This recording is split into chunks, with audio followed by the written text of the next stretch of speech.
जय श्री राम दोस्तों। आज हम श्री रामचरितमानस बाल कांड दोहा नंबर 278 के आगे की कथा सुनाएंगे। कथा बहुत सुंदर चल रही है। भगवान परशुराम और लक्ष्मण भैया के बीच बहुत एक दूसरे को खरी खोटी सुना रहे हैं और उपहास कर रहे हैं। वहां पर राजा जनक जी ने भी लक्ष्मण जी को समझाया। प्रभु श्री रामचंद्र जी ने अपने अनुज भाई लक्ष्मण को भी समझाए। और जो वहां उस समय की एक बात है कि जो स्त्री पुरुष बैठे हुए थे धनुष यज्ञशाला देखने के लिए जो आए थे, वो भी वहां बहुत डर रहे थे, थर थर कांप रहे थे और मन ही मन कह रहे थे कि छोटा कुमार यानी लक्ष्मण बड़ा ही खोटा है। लक्ष्मण जी की निर्भय वाणी सुन सुनकर परशुराम जी का शरीर क्रोध से जला जा रहा है और उनके बल की हानि हो रही है। तब श्री रामचंद्र जी पर एहसान जनाकर परशुराम जी कहते हैं कि तेरा छोटा भाई समझकर मैं इसे बचा रहा हूँ। यह मन का मैला और शरीर का कैसा सुंदर है, जैसे विष के रस से भरा हुआ सोने का घड़ा। अब उसके आगे की कथा है। सुन लक्ष्मण बिहसे बहुरी नयन तरे रे राम, अगुर समीप गौने सकुची परिहर बानी बाम। यह सुनकर लक्ष्मण जी फिर हंसे। तब श्री लक्ष्मण जी ने श्री रामचंद्र जी ने तिरछी नजर से उनकी ओर देखा, जिससे लक्ष्मण जी सकुचाकर विपरीत बोलना छोड़कर गुरु जी के पास चले गए। अति विनीत मृदु शीतल बानी, अबोले राम जोर जुग पानी। सुनहु नाथ तुम सहज सुजाना,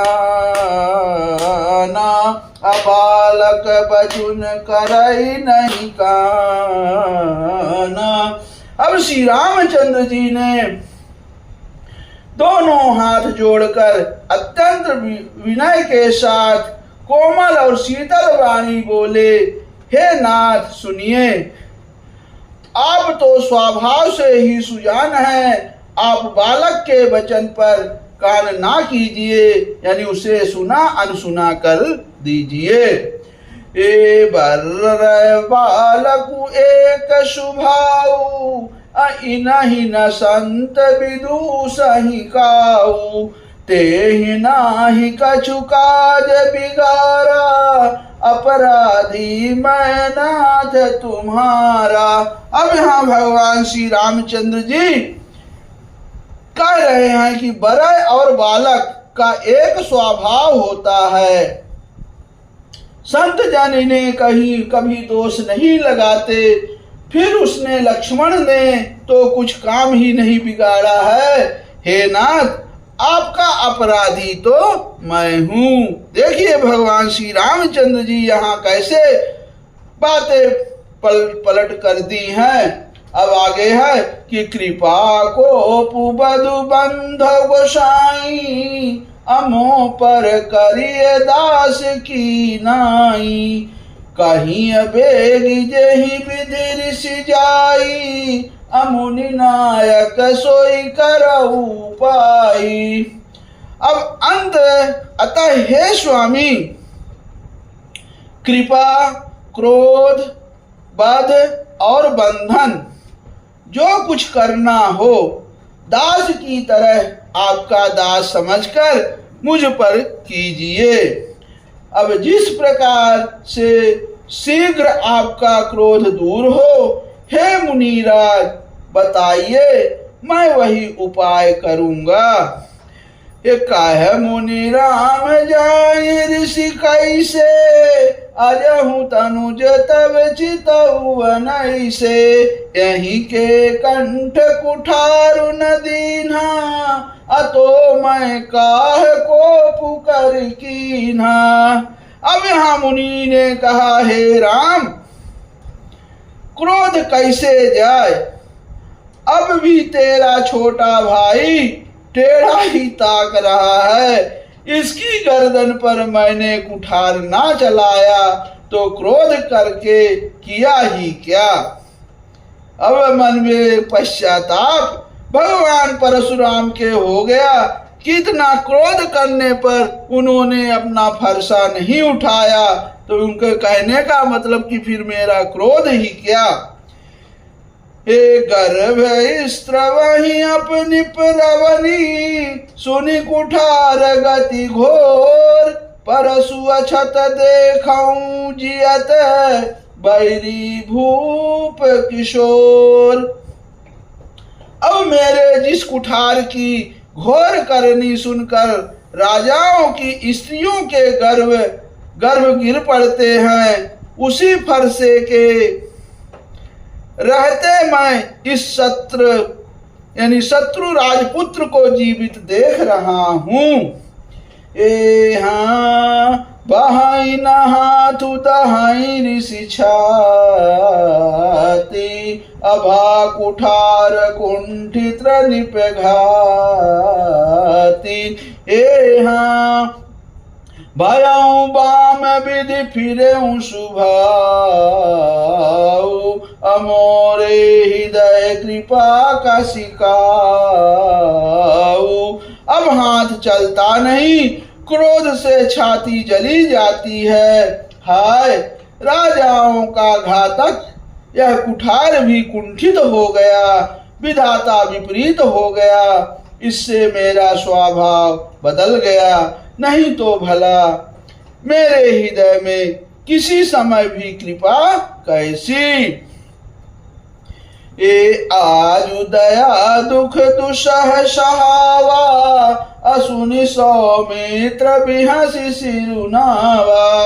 बाहु कृपा मूर्ति अनुकूला, अबोलत बचन झरत जनु फूला। अब आज दया मुझे यह दुसह दुख सहा रही है। यह सुनकर लक्ष्मण जी ने मुस्कुराकर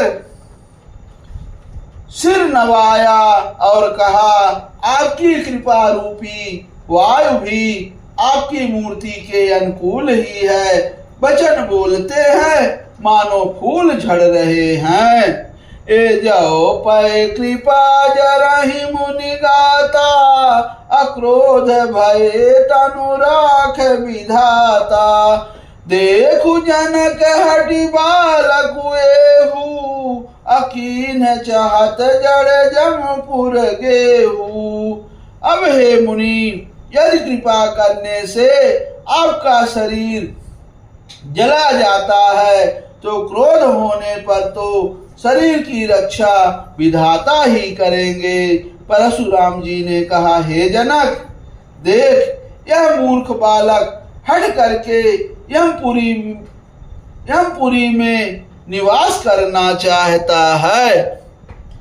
ये बेगी करहूं किन आखिन ओटा, अदेखत छोट खोट निपुठोटा। बिह से लखनु कहा मन माही, अमुदे आखि कतऊ को नाही। अब इसको शीघ्र ही आंखों की ओट क्यों नहीं करते। यह राजपुत्र देखने में छोटा है पर है बड़ा खोटा। लक्ष्मण जी ने हंसकर मन ही मन कहा, आंख मूंद लेने पर कहीं कोई नहीं दिखता। फिर लक्ष्मण जी ने जले पे नमक छिड़कने की कोशिश की। ये परशुराम तब राम प्रति बोले उर अति क्रोधु, अशंभु शरासन तोरि सठ करसी हमार प्रबोधु। तब परशुराम जी ने हृदय में अत्यंत क्रोध भरकर श्री राम जी से बोले, अरे शठ, तू शिव जी का धनुष तोड़कर उल्टा हमी को ज्ञान सिखाता है। अब यहाँ भगवान परशुराम जी प्रभु श्री राम जी से खुद उलझ गए। ए बंधु कहीं कटु सम्मत तोरे, अतु छल विनय करसि कर जोरे, करु परितोष मोर संग्रामा, अनाहित छाड़ कहाऊ रामा। अब कहते हैं कि तेरा यह भाई तेरी ही सम्मति से कटु वचन बोलता है और तू छल से हाथ जोड़कर विनय करता है। या तो युद्ध में मेरा संतोष कर, नहीं तो राम कहलाना छोड़ दे। ए छलु तजी करहि समरु शिव द्रोही, अबंधु सहित न तमारऊं तोही, अभृगुपति व कहीं कुठार उठाए, अमन मुस्काई राम सिरुनाए। अब कहते हैं भगवान परशुराम कि अरे शिवद्रोही, छल त्याग कर मुझसे युद्ध कर, नहीं तो भाई सहित तुझे मार डालूंगा। इस प्रकार भगवान परशुराम जी कुठार उठाए बक रहे हैं और श्री रामचंद्र जी सिर झुकाए मन ही मन मुस्कुरा रहे हैं। ए गुनाहु लखन कर हम पर रोषु, अकतहु सुधायु ते बड़ दोषु, टेढ़ जान सब बंदई काहू, अभक्र चंद्र मही ग्रसई न राहू। अब यहाँ श्री रामचंद्र जी ने मन ही मन कहा, यानी गुनाह यानी दोष तो लक्ष्मण का और क्रोध मुझ पर करते हैं, कहीं कहीं सीधेपन में भी बड़ा दोष होता है। टेढ़ा जानकर सब लोग किसी की भी वंदना करते हैं, यानी टेढ़े चंद्रमा को राहु भी नहीं ग्रसता। बहुत सही। राम कहो ऋष तजिय मुनीसा, अकर कुठार आगे सीसा, जय ऋषि जाय करई सोई स्वामी, अमोहि जानी आपन अनुगामी। अब यहाँ भगवान श्री रामचंद्र जी ने प्रकट कहा कि हे मुनीश्वर, क्रोध छोड़िए, आपके हाथ में कुठार है और मेरा यह सिर आगे है।